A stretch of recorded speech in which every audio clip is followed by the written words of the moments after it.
Alat peredaran darah. Alat peredaran darah pada manusia terdiri dari jantung dan pembuluh darah. Pembuluh darah terdiri dari pembuluh balik atau vena, pembuluh nadi atau arteri, dan kapiler vena atau kapiler arteri. Jantung. Jantung terletak dalam rongga dada agak sebelah kiri di antara paru-paru kanan dan paru-paru kiri. Masanya lebih kurang 300 gram. Ukurannya sebesar gumpalan tangan masing-masing individu. Bagian dalam jantung berongga. Jantung manusia terbagi menjadi 4 rongga, yaitu 2 rongga atas yang disebut serambi atau atrium dan 2 rongga bawah yang disebut bilik atau ventricle. Jantung memiliki 3 katup, yaitu katup vena semilunar yang terletak pada pangkal aorta, katup valvula bicuspidalis yang terletak antara ventricle kiri dan atrium kiri, serta valvula tricuspidalis yang terletak antara ventricle kanan dan atrium kanan. Pada jantung terdapat 3 buah vena yang bermuara di atrium, yaitu vena cava superior, atau vena yang membawa darah dari organ tubuh bagian atas, vena cava inferior, atau vena yang membawa darah dari organ tubuh bagian bawah, dan vena pulmonalis atau vena yang membawa darah kaya oksigen dari paru-paru. Arteri yang berpangkal di jantung adalah arteri pulmonalis atau membawa darah kaya CO2 menuju paru-paru, dan aorta atau arteri terbesar yang mengalirkan darah dari ventricle kiri menuju ke seluruh tubuh. Jantung mendapat suplai oksigen dan makanan yang dibawa oleh arteri koronaria. Arteri ini berpangkal di aorta. Kemampuan jantung dalam memompa darah dapat ditunjukkan dengan tekanan darah.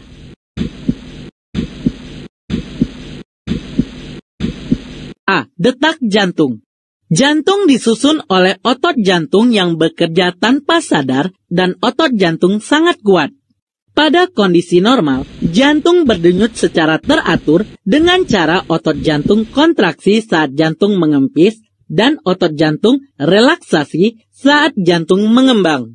Kontraksi jantung menimbulkan denyutan yang dapat dirasakan pada pembuluh nadi di beberapa tempat. Denyut nadi normal pada orang yang sedang beristirahat adalah sebagai berikut. Orang dewasa dari 60 sampai 80 per menit. Anak-anak dari 80 sampai 100 per menit. Bayi dari 100 sampai 140 per menit. Berikut adalah kegiatan yang dapat kamu lakukan untuk menghitung denyut nadi dan mengetahui faktor-faktor yang mempengaruhinya. Alat yang kamu gunakan adalah stopwatch dan kalkulator. Mula-mula, tempelkan jarimu pada pergelangan tangan sebelah dalam. Tekan sedikit sampai denyut semakin terasa. Hitunglah beberapa kali nadimu berdenyut selama 1 menit. Catatlah nilai yang kamu peroleh. Lakukan kegiatan ini sampai 3 kali perlakuan. Setelah itu, berlari-larilah selama 3 menit. Kemudian, hitunglah lagi denyut nadimu seperti cara sebelumnya. Untuk mengetahui apakah ada perbedaan banyaknya denyut nadi antara perempuan dan laki-laki selama 1 menit, kamu dapat melakukan kegiatan sebelumnya terhadap temanmu. Dari kegiatan ini, kamu dapat menghitung beberapa rerata frekuensi denyut terhadap bentuk kegiatan. Perhatikan, terdapat perbedaan rerata frekuensi denyut nadimu dengan temanmu.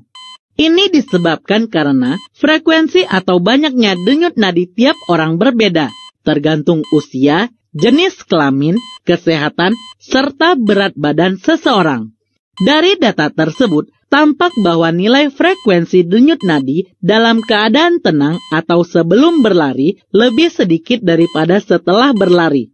Hal ini dapat dijelaskan karena sewaktu istirahat atau sebelum berlari, jantung bekerja secara perlahan-lahan. Kerja denyut nadi juga perlahan. Nah, saat kamu berlari, jantung akan bekerja sangat cepat yang menyebabkan denyut nadimu juga bekerja secara cepat. B. Tekanan darah. Tekanan darah adalah tekanan yang diperlukan agar darah dapat mengalir di dalam pembuluh darah dan beredar mencapai semua jaringan tubuh manusia. Tekanan darah dibedakan menjadi dua, yaitu tekanan darah sistol dan tekanan darah diastol. Tekanan darah sistol adalah tekanan darah sewaktu jantung menguncup, sedangkan tekanan darah diastol adalah tekanan darah sewaktu jantung mengendur kembali. Sehingga jelas bahwa tekanan darah sistol lebih tinggi daripada tekanan darah diastol.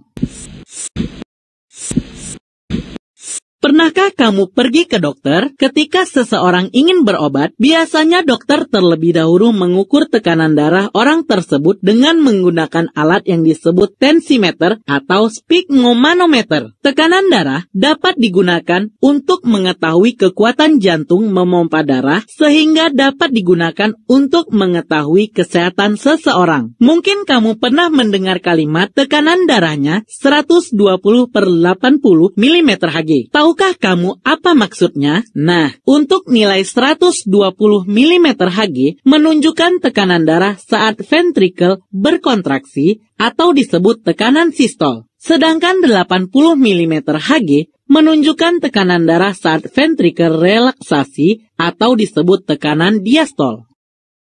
Tekanan darah manusia dapat digolongkan menjadi 3 kelompok, yaitu tekanan darah rendah atau hipotensi, tekanan darah normal atau normotensi, dan tekanan darah tinggi atau hipertensi. Banyak ahli kedokteran yang memberi batasan tekanan darah. Menurut WHO, World Health Organization, batasan tekanan darah manusia yang masih dianggap normal adalah kurang dari 140/90 mm Hg. Sedangkan bila lebih dari 160/95 mm Hg dinyatakan sebagai hipertensi. Batasan ini tidak membedakan antara usia dan jenis kelamin. Pembuluh darah. Pembuluh darah adalah bagian dari sistem sirkulasi yang mengangkut darah ke seluruh tubuh. Berdasarkan aliran darahnya, pembuluh darah dibedakan menjadi 2 macam, yaitu pembuluh nadi atau arteri atau pembuluh darah yang mengalirkan darah dari jantung, dan pembuluh balik atau vena atau pembuluh darah yang mengalirkan darah menuju jantung.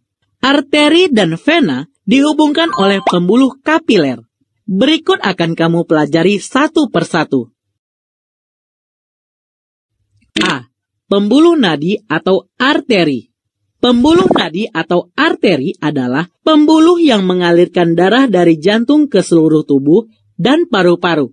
Umumnya pembuluh nadi mengalirkan darah yang mengandung banyak oksigen. Dinding pembuluh nadi lebih tebal, kuat, dan elastis daripada dinding pembuluh balik dan terdiri dari 3 lapisan, yaitu lapisan luar, tengah, dan dalam.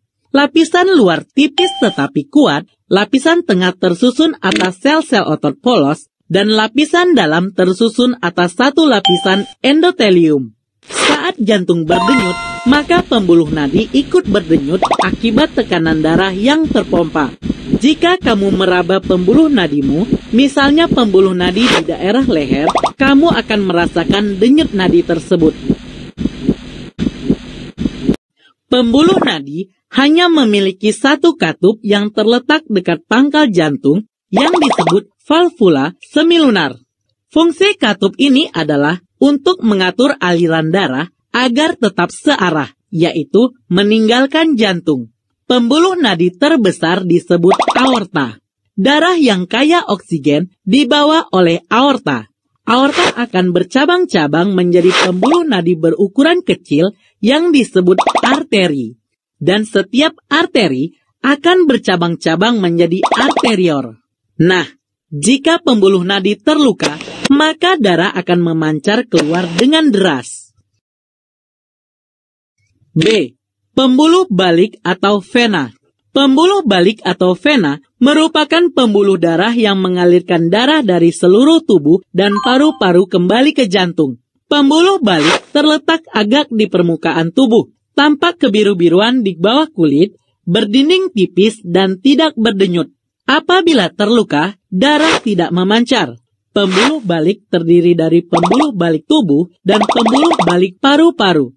Pembuluh balik tubuh berasal dari seluruh tubuh menuju jantung melalui serambi kanan. Pembuluh ini kaya akan karbon dioksida dan sedikit oksigen. Darah dari tubuh bagian atas dan kedua tangan akan berkumpul di pembuluh balik besar atas atau vena cava superior. Dan darah dari tubuh bagian bawah berkumpul di pembuluh balik besar bawah atau vena cava inferior. Sedangkan pembuluh balik paru-paru adalah pembuluh yang melewatkan darah dari paru-paru menuju serambi kiri, jantung. Pembuluh ini melewatkan darah yang kaya akan oksigen. Dari penjelasan sebelumnya, maka perbedaan antara pembuluh nadi atau arteri dan pembuluh balik atau vena dapat kita simpulkan ke dalam tabel seperti berikut. Yang pertama, berdasarkan letak. Letak pembuluh nadi atau arteri agak tersembunyi di dalam tubuh, sedangkan pembuluh balik atau vena letaknya dekat permukaan tubuh dan tampak kebiru-biruan. Kedua, berdasarkan dinding pembuluh. Dinding pembuluh pada pembuluh nadi atau arteri tebal, kuat, dan elastis. Sedangkan dinding pembuluh pada pembuluh balik atau vena tipis dan tidak elastis. Ketiga, berdasarkan aliran darah.